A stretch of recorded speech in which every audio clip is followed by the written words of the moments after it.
We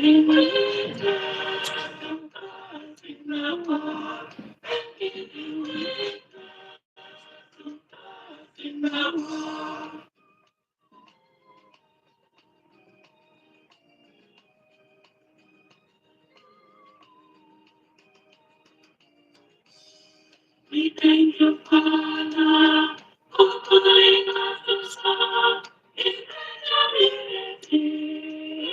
your kingdom. We thank you, Father, for calling us to serve in your kingdom.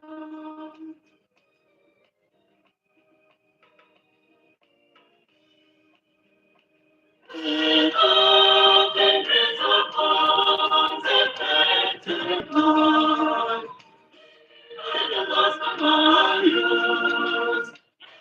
giving witness to Christ in the world, giving witness to Christ in the world.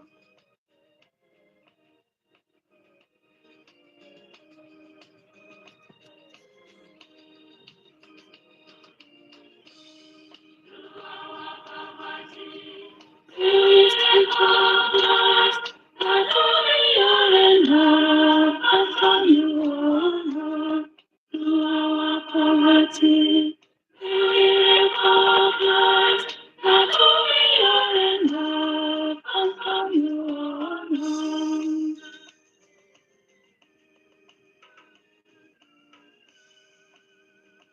With open hands upon the painted Lord, the gospel of news, giving witness to Christ in the world, giving witness to Christ in the world.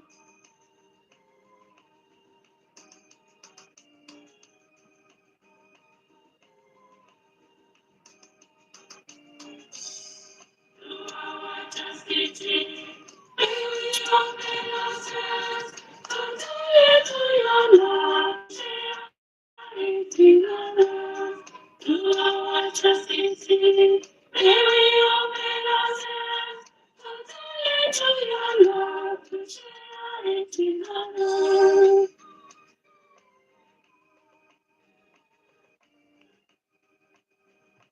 With open hands upon the painted Lord, and the gospel of news, giving witness to Christ in the world, giving witness to Christ in the world.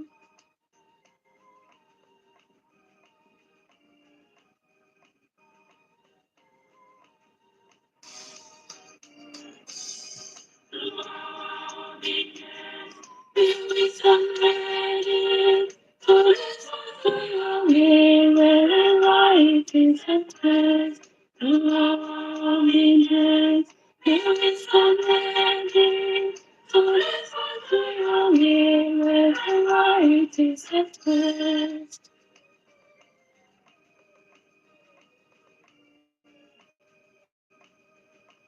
With all the grace of consecrated Lord. Today I'll be sharing about the requirements for becoming a nun, just in a few, in 1 or so minutes. To Christ in the world.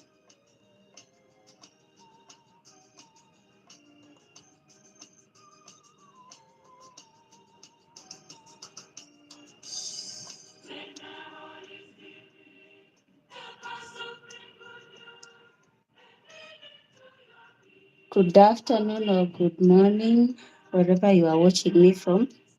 For those who are new here, my name is Sister Lydia. I belong to the congregation of the Sisters of Mary of Kakamega. And so one of my followers asked a question that what are the requirements for becoming a nun? And I'm just going to share that right now. So the requirements for becoming either a nun or a brother, a religious man or a religious woman. First of all, you must be a Catholic. The very first requirement is that you must be a Catholic who is baptized, confirmed, and practicing. That doesn't mean that if you are not Catholic, you are limited and you cannot join religious life. No. If you are non-Catholic, but you are willing to let go of your faith and join the Catholic Church, then you'll be baptized, you receive First Holy Communion, you'll be confirmed as a Catholic and practice the Catholic faith, then you are good to go. The Catholic Church will not discriminate against you. So one of the requirements is to be a Catholic.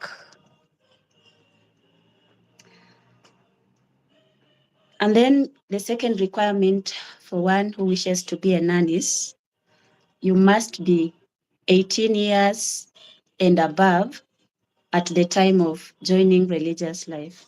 You must be 18 years and above. That is simply because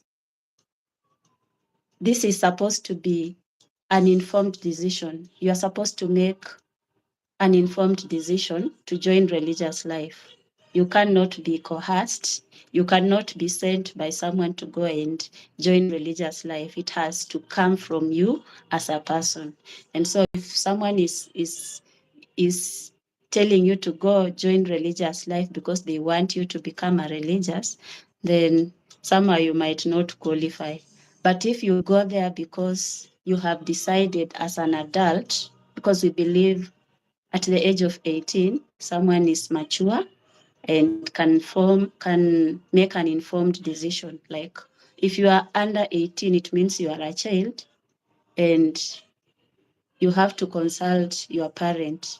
And so if you happen to join religious life before you are 18, it only means maybe it is your parents who made the decision for you. And so it won't make sense. So you have to be at least 18 years and above so that you make a decision yourself, whether you want to become a religious or not.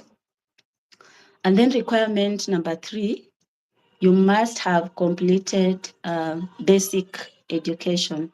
And basic education may differ from country to country, but if you are coming from Kenya, for you to become a religious, it means you must have completed at least Form 4.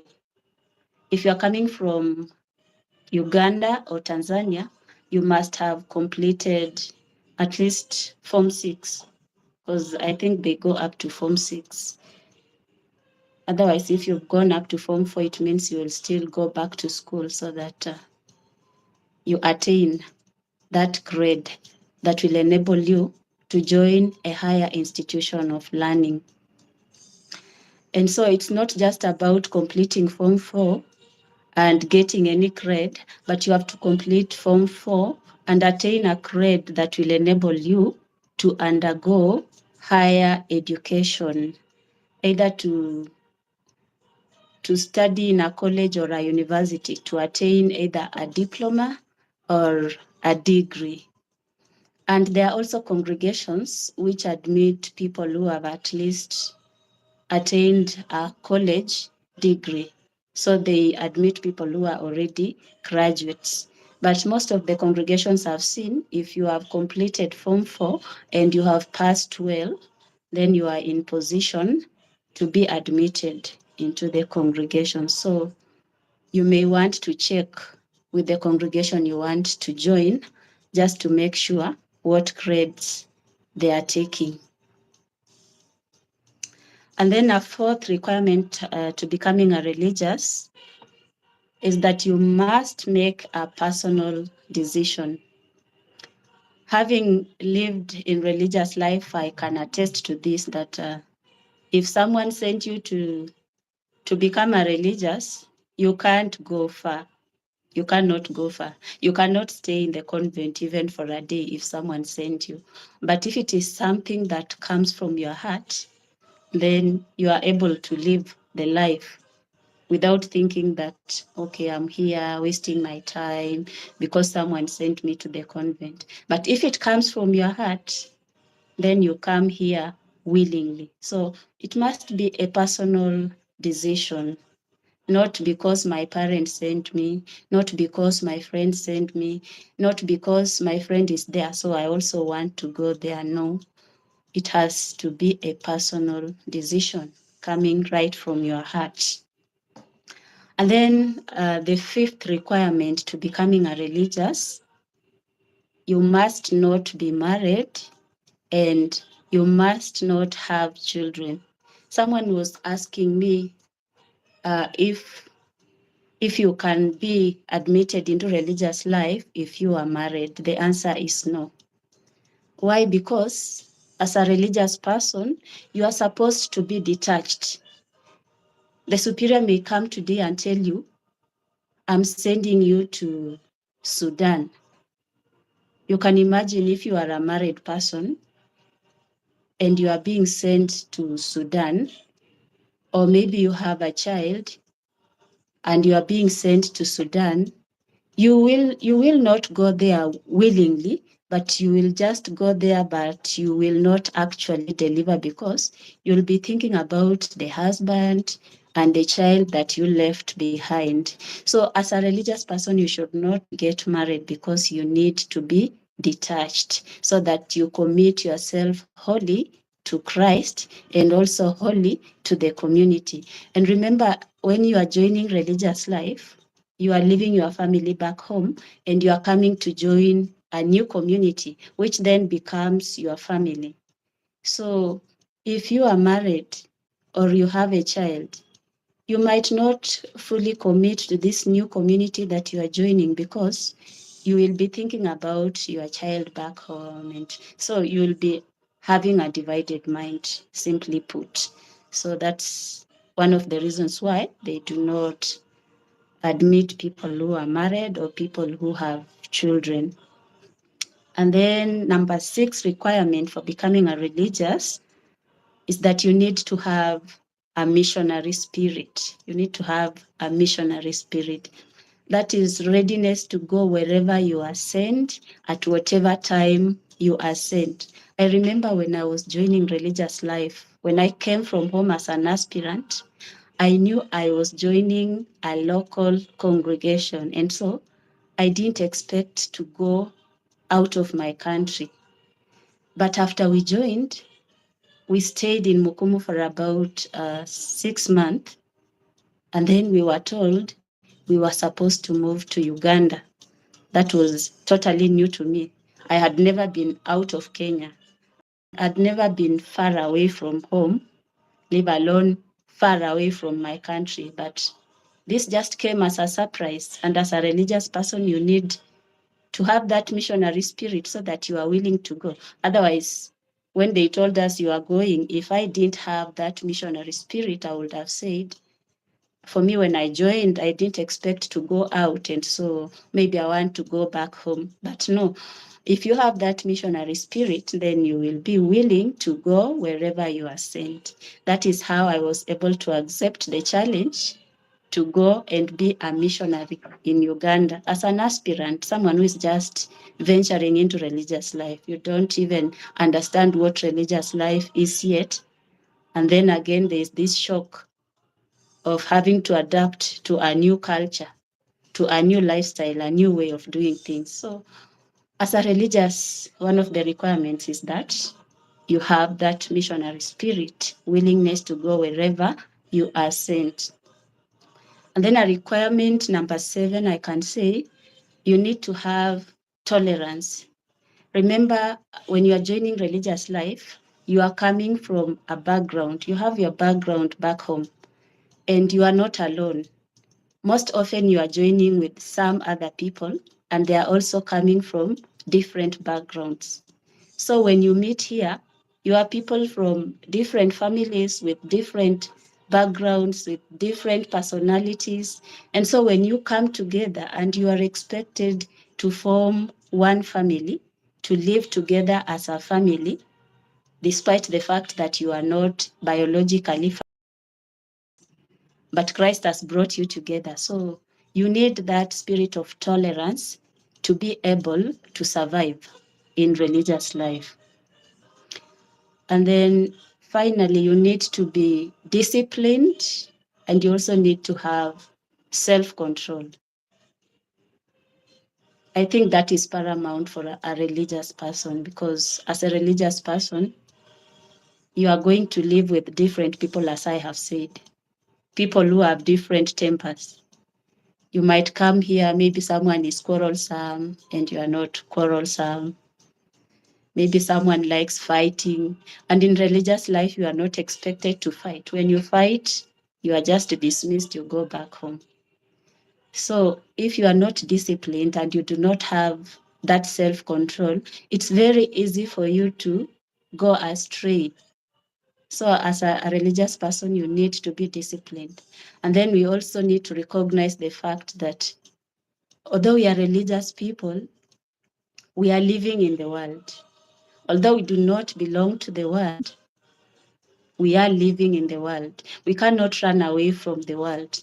And so if you are able to live in the world while knowing that you do not belong to the world, you will have self-discipline and you will be able to control yourself, as in you will not let the world take control of you, or you will not be swallowed into temptation if you have self-control. So self-control and discipline is one requirement that one who wishes to be a religious must have. And of course, if you are joining religious life, you need to have love for community, because if you are joining religious life, there is no way you will be living alone. Once you join religious life, you need to detach from that spirit of individualism, like referring to things as my own, my shoes, or my habit, or my pen. You must be willing to be detached from those things. You must have a community spirit whereby you are willing to share with others the little that you have as a religious person. So that is it. And I think community life is good for a religious because it helps you to be accountable as a religious person. If I'm living in a community, even when I leave to go out, I stay there knowing that I'm accountable to someone. My community is waiting for me back at home. But if I'm living alone, then I can be tempted to really go astray. So as a person aspiring to join religious life, have love for community, be detached. Be detached from that spirit of individualism, of owning things and personalizing things and unwillingness to share. Because when you come to religious life, there's nothing like mine, mine, mine. No, you have to learn to adapt to saying ours, and you must be willing to share with others the little we have. That is it for today. And in case you have a question or you have a contribution to this topic, you can just put your comment in the comment section. That is it for today. Thank you for listening, and we shall follow up with another topic in the next live. Thank you and have a blessed evening, a blessed morning, depending on wherever you are watching from.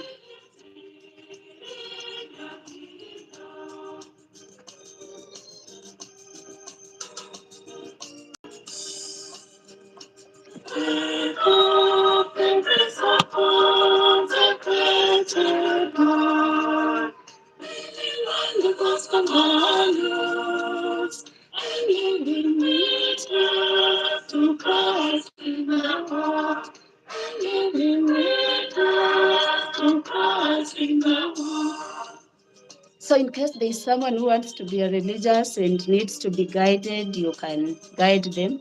Or maybe if you are the one, you can also feel free to reach out. And if you have more questions, you can also feel free to ask.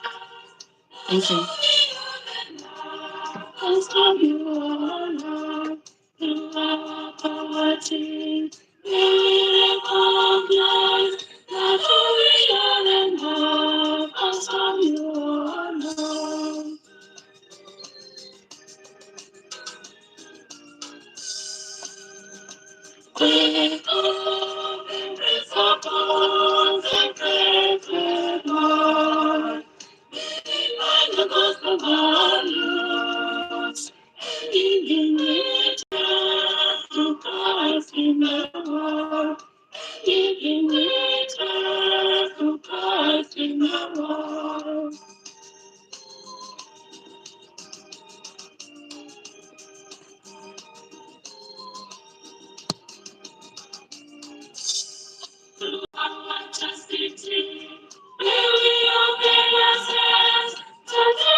Thank you guys for your time.